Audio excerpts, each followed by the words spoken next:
السلام عليكم. ازي حضراتكم عاملين ايه؟ طبعا انا جايب لحضراتكم النهاردة خبر. في ناس بتقول صح وفي ناس بتقول غلط وفي ناس بتقول فيك. الصح ان رامز جلال اتعمى، ده على كل كلام الناس ما بتقول.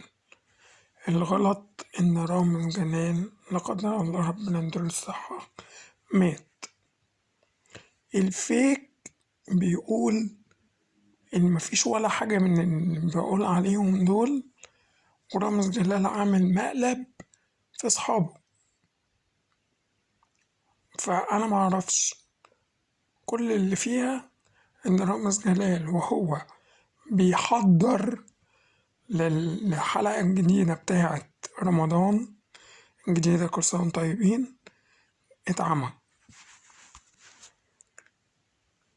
نزل جوه عينيه مادة اللي هي كيميائية عمته، وهو بيعيط وزعلان.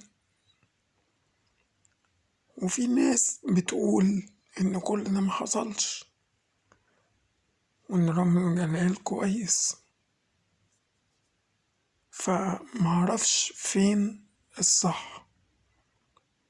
أنا بقول لحضراتكم الكلام اللي بيقال على لسان الجميع، من صح أو غلط أو فيك بس.